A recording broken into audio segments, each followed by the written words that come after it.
ओम श्री गणेशाय नमः। अथ श्री आदित्य हृदय स्तोत्रम विनियोगः। ओम अस्य श्री आदित्य हृदय स्तोत्र मंत्रस्य श्री अगस्त्य ऋषिः अनुष्टुप छंदः। श्री आदित्य हृदय भूतो भगवान ब्रह्मा देवता। ओम बीजं रश्मिमतेरिति शक्तिः। ओम तत्सवितुरित्यादि गायत्री कीलकं निरस्ताशेष विघ्नतया ब्रह्म विद्या सिद्धौ सर्वत्र जय सिद्धौ च विनियोगः।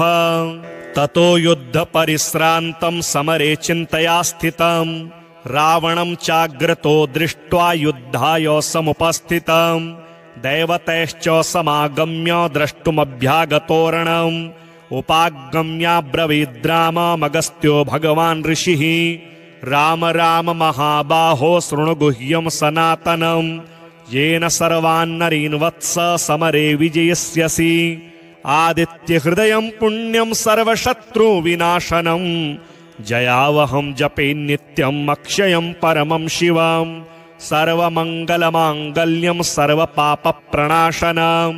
चिन्ताशोकप्रशमनम् आयुर्वर्धनमुत्तमं रश्मिमन्तं समुद्यन्तं देवासुरनमस्कृतं पूजयस्व विवस्वन्तं भास्करं भुवनेश्वरं सर्वदेवात्मको ह्येष तेजस्वी रश्मिभावनः एष देवासुरगणान् लोकान् पाते गभस्तिभिः। एष ब्रह्मा च विष्णुश्च शिवः स्कन्दः प्रजापतिः महेन्द्रो धनदः कालो यमः सोमो यपाम्पतिः पितरो वसवः साध्या यस्विनो मरुतो मनुः वायुर्वहनिः प्रजा प्राण ऋतुकर्ता प्रभाकरः आदित्यः सविता सूर्यः खगः पूषा गभस्तिमान् सुवर्णसदृशो भानुर्हिरण्येता दिवाकरः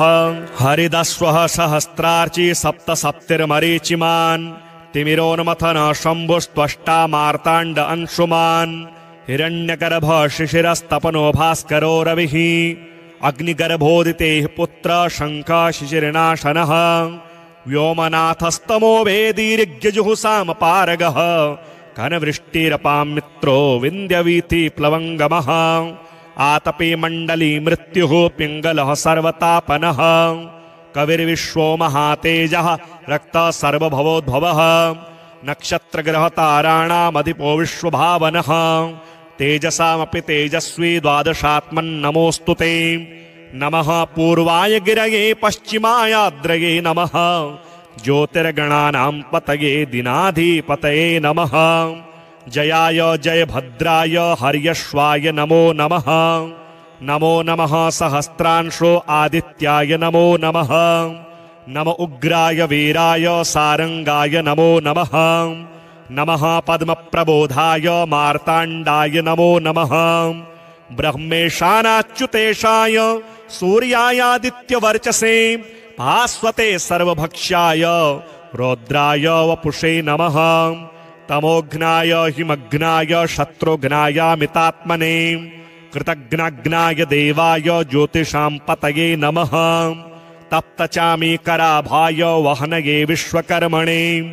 नमस्तमोविनिघ्नाय रुचये लोक्यसाक्षिणे नाशयत्येष वैभूतं तदेव सृजति प्रभुः पायत्येष तपत्येष वर्षत्येष गभस्तिभिः एष सुप्तेषु जागर्ति भूतेषु परिनिष्ठितः एष एवाग्निहोत्रं च फलं चैवाग्निहोत्रिणां वेदाश्च क्रतवश्चैव क्रतूनां फलमेव च यानि कृत्यानि लोकेषु सर्व एष प्रभुः सर्वरोगनाशक श्रीसूर्यस्तवराजस्तोत्रम् विनियोगः। ओम श्री सूर्यस्तवराजस्तोत्रस्य श्रीवसिष्ठऋषिः अनुष्टुप छन्दः। श्री सूर्यो देवता सर्वपापक्षयपूर्वक सर्वरोगोपशमनार्थे पाठे विनियोगः। ओम रतस्थं चिन्तयेद्भानुं द्विभुजं रक्तवाससे दाडिमी पुष्पसङ्काशं पद्मादिभिः अलङ्कृतम्। ॐ विकर्तनो विवस्वाश्च मार्तण्डो भास्करो रविः लोकप्रकाशकः श्रीमान् लोकचक्षुग्रहेश्वरः लोकसाक्षी त्रिलोकेशः कर्ता हर्ता तमिस्रः तपनः तापनः चैव शुचिः सप्ताश्ववाहनः गभस्तिहस्तो ब्रध्नश्च सर्वदेव नमस्कृतः। एकविंशतिः इत्येषा स्तव इष्टः सदा मम। श्रीः आरोग्यकरः चैव धनवृद्धि यशस्करः स्तवराज इति ख्यातः त्रिषु लोकेषु विश्रुतः। यः एतेन महाबाहो द्वे सन्ध्ये स्तिमितोदये स्तौति मां प्रणतो भूत्वा सर्वपापैः प्रमुच्यते। कायिकं वाचिकं चैव मानसं यच्च दुष्कृतम् एकजप्येन तत् सर्वं प्रणश्यति ममाग्रतः। एकजप्यश्च होमश्च सन्ध्योपासनमेव च बलिमन्त्रोऽर्घ्यमन्त्रश्च धूपमन्त्रस्तथैव च अन्नप्रदाने स्नाने च प्रणिपाते प्रदक्षिणे पूजितोऽयं महामन्त्रः सर्वव्याधिहरः शुभः। एवम् उक्त्वा तु भगवानः भास्करो जगदीश्वरः आमन्त्र्य कृष्णतनयं तत्रैवान्तरधीयत। साम्बोऽपि स्तवराजेन स्तुत्वा सप्ताश्ववाहनः पूतात्मा नीरुजः श्रीमान् तस्माद्रोगाद्विमुक्तवान्। अथ श्री आदित्यकवचं विनियोगः। ॐ अस्य श्रीमदादित्यकवचस्तोत्रमहामन्त्रस्य याज्ञवल्क्यो महर्षिः अनुष्टुप् जगदिच्छन्दसि घृणिरिति बीजं सूर्य इति शक्तिः आदित्य इति कीलकं श्रीसूर्यनारायणप्रीत्यर्थे जपे विनियोगः। उदयाचलमागत्य वेदरूपमनामयम् तुष्टावपरया भक्त्या वालखिल्यादिभिर्व्रतम् देवासुरैः सदा वन्द्यं ग्रहेश्च परिवेष्टितम् ध्यायन् स्तुवन् पठन्नाम यः सूर्यकवचं सदा कृणिः पातु शिरोदेशं सूर्यः फालं च पातु मे आदित्यो लोचने पातु श्रुति पातु प्रभाकरः घ्राणं पातु सदा भानुः अर्कः पातु मुखं तथा जिह्वां पातु जगन्नाथः कंठं पातु विभावसुः स्कन्धौ ग्रहपतिः पातु भुजौ पातु प्रभाकरः अहस्करः पातु हस्तौ हृदयं पातु भानुमान् मध्यं च पातु सप्ताश्वो नाभिं पातु नभोमणिः द्वादशात्मा कटिं पातु सविता पातु सृक्किणी ऊरो पातु सुरश्रेष्ठो जानुनी पातु भास्करः जङ्घे पातु च मार्ताण्डो गलं पातु त्विषाम्पतिः पादौ ब्रधनः सदा पातु मित्रोऽपि सकलं वपुः वेदत्रयात्मक स्वामिन् नारायण जगतपते अयातयामं तं कञ्चिद् वेदरूपः प्रभाकरः स्तोत्रेणानेन सन्तुष्टो वालखिल्यादिभिर्व्रतः साक्षाद् वेदमयो देवो रथारूढः समागतः तं दृष्ट्वा सहसोत्थाय दण्डवत् प्रणमन् भुवि कृताञ्जलिपुटो भूत्वा सूर्यस्याग्रे स्थितस्तदा वेदमूर्तिर्महाभागो ज्ञानदृष्टिर्विचार्य च ब्रह्मणा स्थापितं पूर्वं यातयाम विवर्जितं सत्त्वप्रधानशुक्लाख्यं वेदरूपमनामयं शब्दब्रह्ममयं वेदं सत्कर्म ब्रह्मवाचकं मुनिमध्यापयामास प्रथमं सविता स्वयं तेन प्रथमदत्तेन वेदेन परमेश्वरः याज्ञवल्क्यो मुनिश्रेष्ठः कृतिकृत्यो भवत्तदा ऋगादि सकलान् वेदान् ज्ञातवान् सूर्यसन्निधौ इदं प्रोक्तं महापुण्यं पवित्रं पापनाशनं यः पठे शृणुयाद्वापि सर्वपापैः प्रमुच्यते वेदार्थज्ञानसम्पन्नः सूर्यलोकमवाप्नुयात् विनियोगः ॐ अस्य श्री आदित्यहृदयस्तोत्रमन्त्रस्य श्री अगस्त्य ऋषिः अनुष्टुप् छन्दः श्री आदित्यहृदय भूतो भगवान् ब्रह्मा देवता ॐ बीजं रश्मिमतेरिति शक्तिः ॐ तत्सवितुरित्यादि गायत्री कीलकं निरस्ताशेष विघ्नतया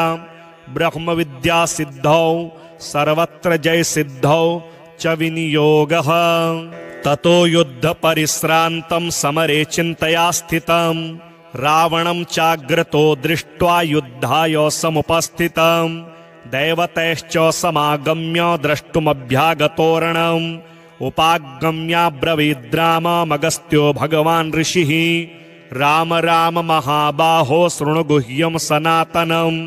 येन सर्वान्नरीन् वत्स समरे विजयस्यसि आदित्यहृदयं पुण्यं सर्वशत्रुविनाशनं जयावहं जपे नित्यम् अक्षयं परमं शिवं सर्वमङ्गलमाङ्गल्यं सर्वपापप्रणाशनं चिन्ताशोकप्रशमनम् आयुर्वर्धनमुत्तमं रश्मिमन्तं समुद्यन्तं देवासुरनमस्कृतं पूजयस्व विवस्वन्तं भास्करं भुवनेश्वरं सर्वदेवात्मको ह्ये स तेजस्वी रश्मिभावनः एष देवासुरगणान् लोकान् पाते गभस्तिभिः एष ब्रह्मा च विष्णुश्च शिवः स्कन्दः प्रजापतिः महेन्द्रो धनदः कालो यमः सोमो यपाम्पतिः पितरो वसवः साध्या यस्विनो मरुतो मनुः वायुर्वहनिः प्रजाप्राण ऋतुकर्ता प्रभाकरः आदित्यः सविता सूर्यः खगः पूषा गभस्तिमान् सुवर्णसदृशो भानुर्हिरण्येता दिवाकरः हरिदश्वः सहस्रार्ची सप्तसप्तिर्मरीचिमान् तिमिरोन्मथन शम्भुस्त्वष्टा मार्ताण्ड अंशुमान् हिरण्यगर्भ शिशिरस्तपनो भास्करो रविः अग्निगर्भोदितेः पुत्र शङ्खः शिशिरनाशनः व्योमनाथस्तमो वेदीर्यजुहुसामपारगः घनवृष्टिरपां मित्रो विन्द्यवीथि प्लवङ्गमः आतपे मण्डली मृत्युः पिङ्गलः सर्वतापनः कविर्विश्वो महातेजः रक्तः सर्वभवोद्भवः नक्षत्रग्रहताराणामधिपो विश्वभावनः तेजसामपि तेजस्वी द्वादशात्मन्नमोऽस्तु ते नमः पूर्वाय गिरये पश्चिमायाद्रये नमः ज्योतिर्गणानां पतये दिनाधिपतये नमः जयाय जयभद्राय हर्यश्वाय नमो नमः नमो नमः सहस्रांशो आदित्याय नमो नमः नम उग्राय वीराय सारंगाय नमो नमः नमः पद्मप्रबोधाय मार्ताण्डाय नमो नमः ब्रह्मेशानाच्युतेशाय सूर्यायादित्यवर्चसे भास्वते सर्वभक्ष्याय रौद्राय वपुषे नमः तमोघ्नाय हिमघ्नाय शत्रुघ्नायामितात्मने कृतघ्नघ्नाय देवाय ज्योतिषां पतये नमः तप्तचामीकराभाय वहनये विश्वकर्मणे नमस्तमो विनिघ्नाय रुचये लोक्यसाक्षिणे नाशयत्येष वैभूतं तदेव सृजति प्रभुः पायत्येष तपत्येष वर्षत्येष गभस्तिभिः एष सुप्तेषु जागर्ति भूतेषु परिनिष्ठितः एष एवाग्निहोत्रं च फलं चैवाग्निहोत्रिणाम् वेदाश्च कर्तवश्चैव क्रतूनां फलमेव च यानि कृत्यानि लोकेषु सर्व एष प्रभुः सर्वरोगनाशक श्रीसूर्यस्तवराजस्तोत्र विनियोगः। ॐ श्रीसूर्यस्तवराजस्तोत्रस्य श्रीवसिष्ठऋषिः अनुष्टुप् छन्दः श्रीसूर्यो देवता सर्वपापक्षयपूर्वक सर्वरोगोपशमनार्थे पाठे विनियोगः। ॐ रतस्थं चिन्तयेद्भानुं द्विभुजं रक्तवाससे दाडिमी पुष्पसङ्काशं पद्मादिभिः अलङ्कृतम्। ॐ विकर्तनो विवस्वाश्च मार्तण्डो भास्करो रविः लोकप्रकाशकः श्रीमान् लोकचक्षुग्रहेश्वरः लोकसाक्षी त्रिलोकेशः कर्ता हर्ता तमिस्रः तपनः तापनः चैव शुचिः सप्ताश्ववाहनः गभस्तिहस्तो ब्रध्नश्च सर्वदेव नमस्कृतः। एकविंशतिः इत्येषा स्तव इष्टः सदा मम श्रीः आरोग्यकरः चैव धनवृद्धि यशस्करः स्तवराज इति ख्यातः त्रिषु लोकेषु विश्रुतः। यः एतेन महाबाहो द्वे सन्ध्ये स्तिमितोदये स्तौति मां प्रणतो भूत्वा सर्वपापैः प्रमुच्यते कायिकं वाचिकं चैव मानसं यच्च दुष्कृतम् एकजप्येन तत् सर्वं प्रणश्यति ममाग्रतः। एकजप्यश्च होमश्च सन्ध्योपासनमेव च बलिमन्त्रोऽर्घ्यमन्त्रश्च धूपमन्त्रस्तथैव च अन्नप्रदाने स्नाने च प्रणिपाते प्रदक्षिणे पूजितोऽयं महामन्त्रः सर्वव्याधिहरः शुभः। एवम् उक्त्वा तु भगवानः भास्करो जगदीश्वरः आमन्त्र्य कृष्णतनयं तत्रैवान्तरधीयत। साम्बोऽपि स्तवराजेन स्तुत्वा सप्ताश्ववाहनः पूतात्मा नीरुजः श्रीमान् तस्माद्रोगाद्विमुक्तवान्। अथ श्री आदित्यकवचं विनियोगः। ॐ अस्य श्रीमदादित्यकवचस्तोत्रमहामन्त्रस्य याज्ञवल्क्यो महर्षिः अनुष्टुप् जगदिच्छन्दसि घृणिरिति बीजं सूर्य इति शक्तिः आदित्य इति कीलकं श्रीसूर्यनारायणप्रीत्यर्थे जपे विनियोगः। उदयाचलमागत्य वेदरूपमनामयम् तुष्टावपरया भक्त्या वालखिल्यादिभिर्व्रतम् देवासुरैः सदा वन्द्यं ग्रहेश्च परिवेष्टितम् ध्यायन् स्तुवन् पठन्नाम यः सूर्यकवचं सदा कृणिः पातु शिरोदेशं सूर्यः फालं च पातु मे आदित्यो लोचने पातु श्रुति पातु प्रभाकरः घ्राणं पातु सदा भानुः अर्कः पातु मुखं तथा जिह्वां पातु जगन्नाथः कंठं पातु विभावसुः स्कन्धौ गृहपतिः पातु भुजौ पातु प्रभाकरः अहस्करः पातु हस्तौ हृदयं पातु भानुमान् मध्यं च पातु सप्ताश्वो नाभिं पातु नभोमणिः द्वादशात्मा कटिं पातु सविता पातु सृक्किणी ऊरो पातु सुरश्रेष्ठो जानुनी पातु भास्करः जङ्घे पातु च मार्ताण्डो गलं पातु त्विषां पतिः पादौ ब्रधनः सदा पातु मित्रोऽपि सकलं वपुः वेदत्रयात्मक स्वामिन् नारायण जगतपते अयातयामं तं कञ्चिद् वेदरूपः प्रभाकरः स्तोत्रेणानेन सन्तुष्टो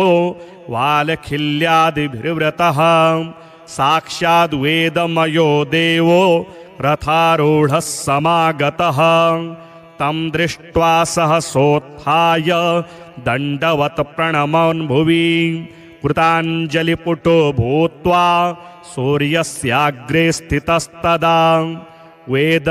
वेदमूर्तिर्महाभागो ज्ञानदृष्टिर्विचार्य च ब्रह्मणा स्थापितं पूर्वं यातयाम विवर्जितं सत्त्वप्रधान शुक्लाख्यं वेदरूपमनामयं शब्दब्रह्ममयं वेदं सत्कर्म ब्रह्मवाचकं मुनिमध्यापयामास प्रथमं सविता स्वयं तेन प्रथमदत्तेन वेदेन परमेश्वरः याज्ञवल्क्यो मुनिश्रेष्ठः कृतिकृत्यो भवत्तदा ऋगादि सकलान् वेदान् ज्ञातवान् सूर्यसन्निधौ इदं प्रोक्तं महापुण्यं पवित्रं पापनाशनं यः पठे शृणुयाद्वापि सर्वपापैः प्रमुच्यते वेदार्थज्ञानसम्पन्नः सूर्यलोकमवाप्नुयात् विनियोगः ॐ अस्य श्री आदित्यहृदयस्तोत्रमन्त्रस्य श्री अगस्त्य ऋषिः अनुष्टुप् छन्दः श्री आदित्यहृदय भूतो भगवान् ब्रह्मा देवता ॐ बीजं रश्मिमतेरिति शक्तिः ॐ तत्सवितुरित्यादि गायत्री कीलकं निरस्ताशेष विघ्नतया ब्रह्मविद्या सिद्धौ सर्वत्र जय सिद्धौ च विनियोगः ततो युद्ध परिश्रान्तं समरे चिन्तया स्थितं रावणं चाग्रतो दृष्ट्वा युद्धाय समुपस्थितं दैवतैश्च समागम्य द्रष्टुमभ्यागतोरणम्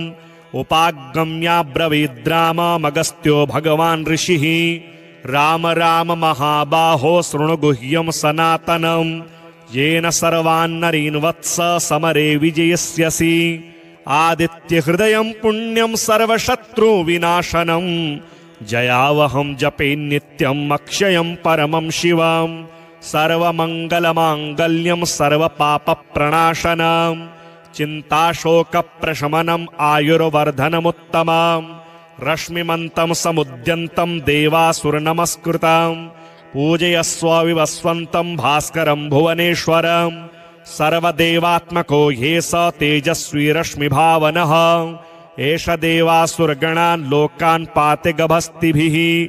एष ब्रह्मा च विष्णुश्च शिवः स्कन्दः प्रजापतिः महेन्द्रो धनदः कालो यमः सोमो यपाम्पतिः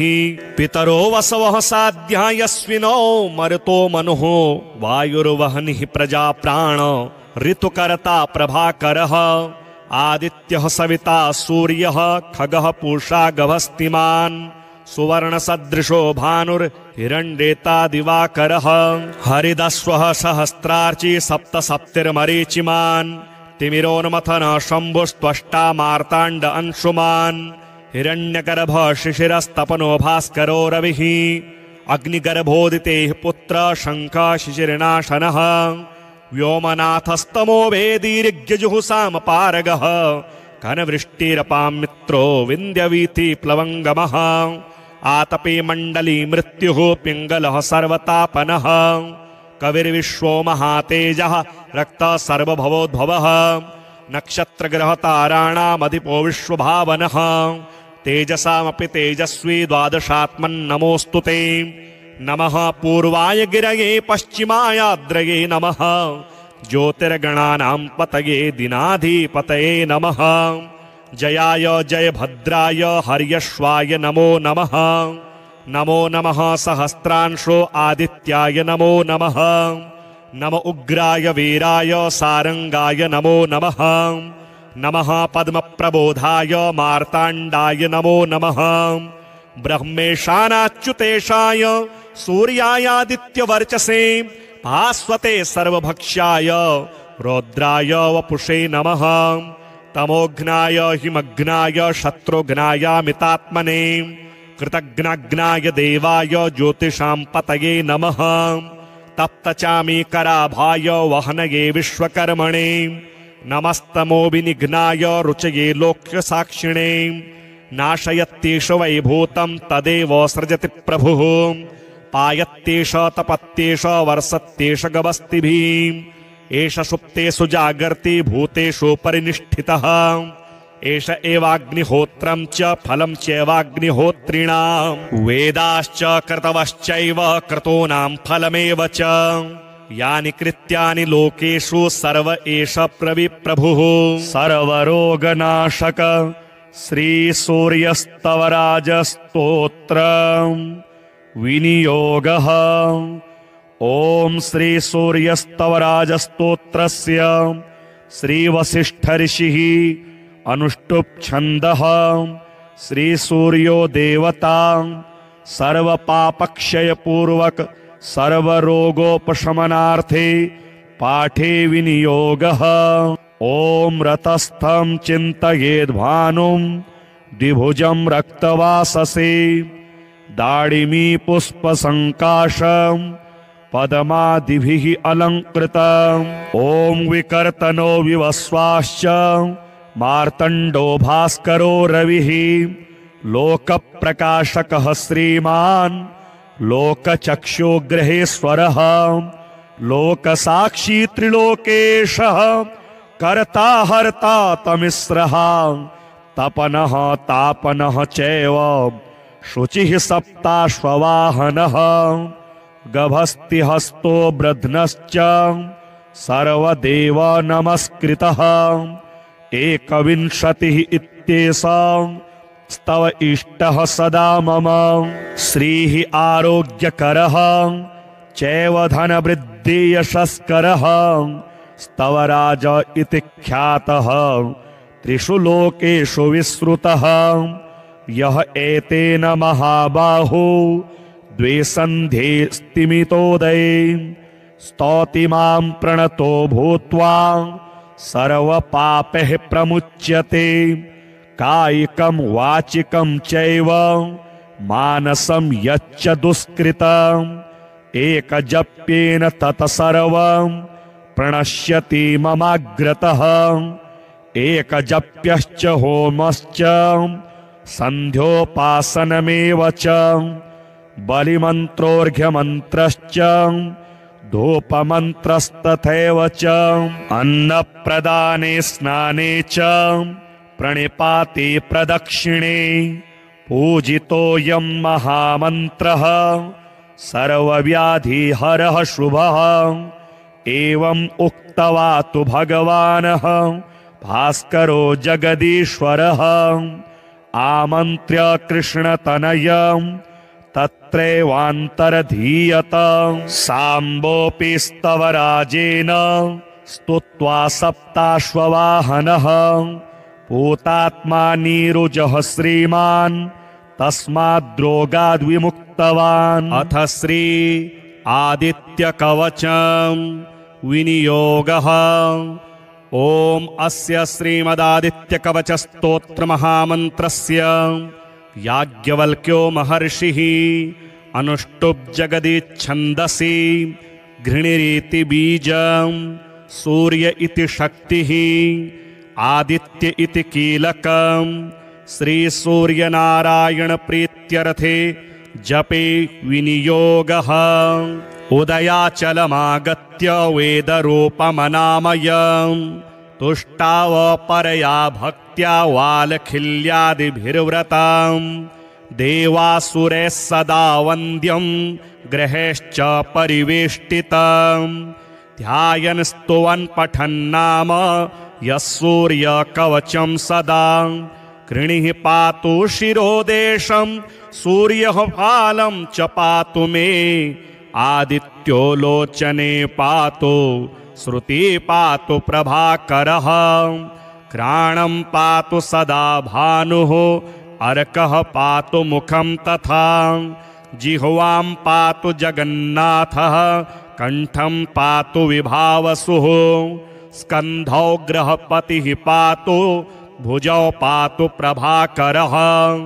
अहस्करः पातु हस्तौ हृदयं पातु भानुमान्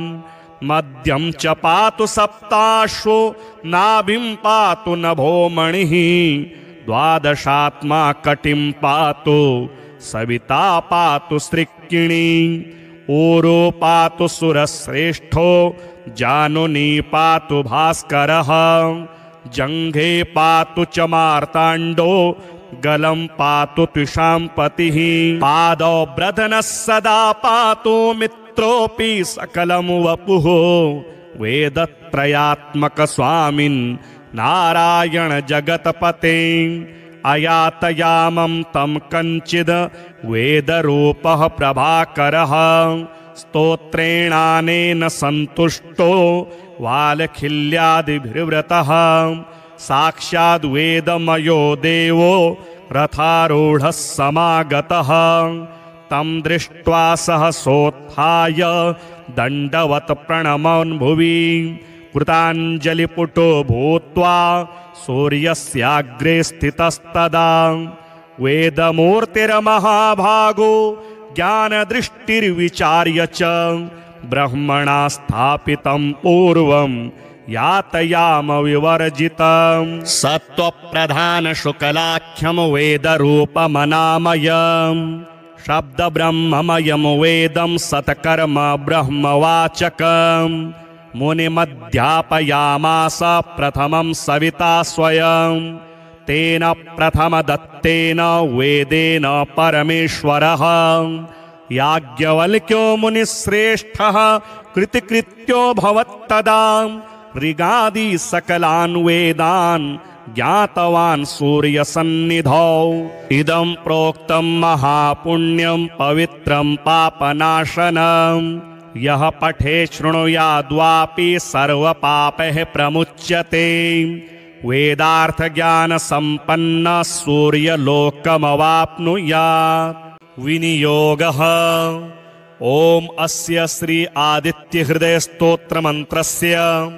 श्री अगस्त्य ऋषिः अनुष्टुप् छन्दः श्री आदित्यहृदय भूतो भगवान् ब्रह्मा देवता ओम बीजं रश्मिमतेरिति शक्तिः ओम तत्सवितुरित्यादि गायत्री कीलकं निरस्ताशेष विघ्नतया ब्रह्म विद्या सिद्धौ सर्वत्र जय सिद्धौ च विनियोगः ततो युद्ध परिश्रान्तं समरे चिन्तया स्थितं रावणं चाग्रतो दृष्ट्वा युद्धाय समुपस्थितं दैवतैश्च समागम्य द्रष्टुमभ्यागतोरणम् उपागम्याब्रवीद्राममगस्त्यो भगवान् ऋषिः राम राम महाबाहो शृणु गुह्यं सनातनं येन सर्वान्नरीन् वत्स समरे विजयस्यसि आदित्यहृदयं पुण्यं सर्वशत्रुविनाशनं जयावहं जपे नित्यम् अक्षयं परमं शिवं सर्वमङ्गलमाङ्गल्यं सर्वपापप्रणाशनं चिन्ताशोकप्रशमनम् आयुर्वर्धनमुत्तमं रश्मिमन्तं समुद्यन्तं देवासुरनमस्कृतं पूजयस्व विवस्वन्तं भास्करं भुवनेश्वरं सर्वदेवात्मको ह्ये स तेजस्वी रश्मिभावनः एष देवासुरगणान् लोकान् पाति गभस्तिभिः एष ब्रह्मा च विष्णुश्च शिवः स्कन्दः प्रजापतिः महेन्द्रो धनदः कालो यमः सोमो यपाम्पतिः पितरो वसवः साध्या यस्विनो मरुतो मनुः वायुर्वहनिः प्रजाप्राण ऋतुकर्ता प्रभाकरः आदित्यः सविता सूर्यः खगः पूषा गभस्तिमान् सुवर्णसदृशो भानुर्हिरण्येता दिवाकरः हरिदस्वः सहस्रार्ची सप्तसप्तिर्मरीचिमान् तिमिरोन्मथन शम्भुस्त्वष्टा मार्ताण्ड अंशुमान् हिरण्यगर्भ शिशिरस्तपनो भास्करो रविः अग्निगर्भोदितेः पुत्र शङ्खशिशिरनाशनः व्योमनाथस्तमो वेदीर्यजुहुसामपारगः घनवृष्टिरपां मित्रो विन्द्यवीथि प्लवङ्गमः आतपे मण्डली मृत्युः पिङ्गलः सर्वतापनः कविर्विश्वो महातेजः रक्तः सर्वभवोद्भवः नक्षत्रग्रहताराणामधिपो विश्वभावनः तेजसामपि तेजस्वी द्वादशात्मन्नमोऽस्तु ते नमः पूर्वाय गिरये पश्चिमायाद्रये नमः ज्योतिर्गणानां पतये दिनाधिपतये नमः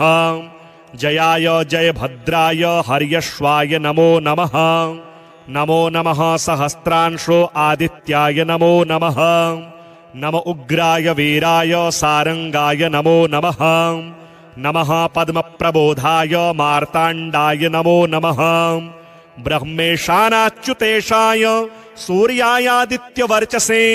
भास्वते सर्वभक्ष्याय रौद्राय वपुषे नमः तमोघ्नाय हिमघ्नाय शत्रुघ्नायामितात्मने कृतघ्नाग्नाय देवाय ज्योतिषां पतये नमः तप्तचामीकराभाय वहनये विश्वकर्मणे नमस्तमो विनिघ्नाय रुचये लोक्यसाक्षिणे नाशयत्येष वैभूतं तदेव सृजति प्रभुः पायत्येष तपत्येष वर्षत्येष गवस्तिभिः एष सुप्तेषु जागर्ति भूतेषु परिनिष्ठितः एष एवाग्निहोत्रं च फलं चैवाग्निहोत्रिणां वेदाश्च क्रतवश्चैव क्रतूनां फलमेव च यानि कृत्यानि लोकेषु सर्व एष प्रविप्रभुः सर्वरोगनाशक श्रीसूर्यस्तवराजस्तोत्र विनियोगः ॐ श्रीसूर्यस्तवराजस्तोत्रस्य श्रीवसिष्ठऋषिः अनुष्टुप् छन्दः श्रीसूर्यो देवता सर्वपापक्षयपूर्वक सर्वरोगोपशमनार्थे पाठे विनियोगः ॐ रतस्थं चिन्तयेद्भानुं द्विभुजं रक्तवाससे दाडिमी पुष्पसङ्काशं पदमादिभिः अलङ्कृतम् ॐ विकर्तनो विवस्वाश्च मार्तण्डो भास्करो रविः लोकप्रकाशकः श्रीमान् लोकचक्षुग्रहेश्वरः लोकसाक्षी त्रिलोकेशः कर्ता हर्ता तमिस्रः तपनः तापनः चैव शुचिः सप्ताश्ववाहनः गभस्तिहस्तो ब्रध्नश्च सर्वदेव नमस्कृतः एकविंशतिः इत्येषा स्तव इष्टः सदा मम श्रीः आरोग्यकरः चैव धनवृद्धि यशस्करः स्तवराज इति ख्यातः त्रिषु लोकेषु विश्रुतः यः एतेन महाबाहो द्वे सन्ध्ये स्तिमितोदये स्तौति मां प्रणतो भूत्वा सर्वपापैः प्रमुच्यते कायिकं वाचिकं चैव मानसं यच्च दुष्कृतम् एकजप्येन तत् सर्वं प्रणश्यति ममाग्रतः एकजप्यश्च होमश्च सन्ध्योपासनमेव च बलिमन्त्रोऽर्घ्यमन्त्रश्च धूपमन्त्रस्तथैव च अन्नप्रदाने स्नाने च प्रणिपाते प्रदक्षिणे पूजितोऽयं महामन्त्रः सर्वव्याधिहरः शुभः एवम् उक्त्वा तु भगवानः भास्करो जगदीश्वरः आमन्त्र्य कृष्णतनयं तत्रैवान्तरधीयत साम्बोऽपि स्तवराजेन स्तुत्वा सप्ताश्ववाहनः पूतात्मा नीरुजः श्रीमान् तस्माद्रोगाद्विमुक्तवान् अथ श्री आदित्यकवचं विनियोगः ॐ अस्य श्रीमदादित्यकवचस्तोत्रमहामन्त्रस्य याज्ञवल्क्यो महर्षिः अनुष्टुप् जगदिच्छन्दसि घृणिरिति बीजं सूर्य इति शक्तिः आदित्य इति कीलकं श्रीसूर्यनारायणप्रीत्यर्थे जपे विनियोगः उदयाचलमागत्य वेदरूपमनामयं तुष्टावपरया भक्त्या वालखिल्यादिभिर्व्रतं देवासुरैः सदा वन्द्यं ग्रहेश्च परिवेष्टितं ध्यायन् स्तुवन् पठन्नाम यः सूर्यकवचं सदा कृणिः पातु शिरोदेशं सूर्यः फालं च पातु मे आदित्यो लोचने पातु श्रुति पातु प्रभाकरः घ्राणं पातु सदा भानुः अर्कः पातु मुखं तथा जिह्वां पातु जगन्नाथः कण्ठं पातु विभावसुः स्कन्धौ ग्रहपतिः पातु भुजौ पातु प्रभाकरः अहस्करः पातु हस्तौ हृदयं पातु भानुमान् मध्यं च पातु सप्ताश्वो नाभिं पातु नभोमणिः द्वादशात्मा कटिं पातु सविता पातु सृक्किणी ऊरो पातु सुरश्रेष्ठो जानुनी पातु भास्करः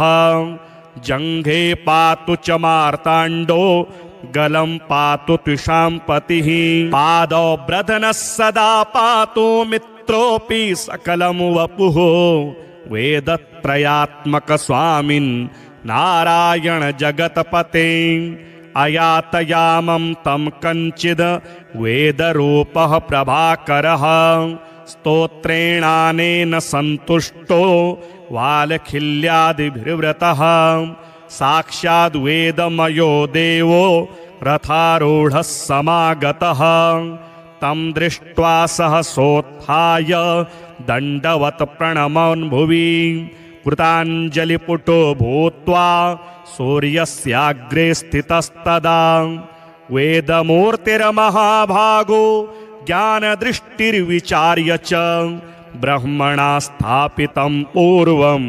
यातयाम विवर्जितं सत्त्वप्रधानशुक्लाख्यं वेदरूपमनामयं शब्दब्रह्ममयं वेदं सत्कर्म ब्रह्मवाचकं मुनिमध्यापयामास प्रथमं सविता स्वयं तेन प्रथमदत्तेन वेदेन परमेश्वरः याज्ञवल्क्यो मुनिश्रेष्ठः कृतिकृत्यो भवत्तदा ऋगादि सकलान् वेदान् ज्ञातवान् सूर्यसन्निधौ इदं प्रोक्तं महापुण्यं पवित्रं पापनाशनं यः पठे शृणुयाद्वापि सर्वपापैः प्रमुच्यते वेदार्थज्ञानसम्पन्नः सूर्यलोकमवाप्नुयात्।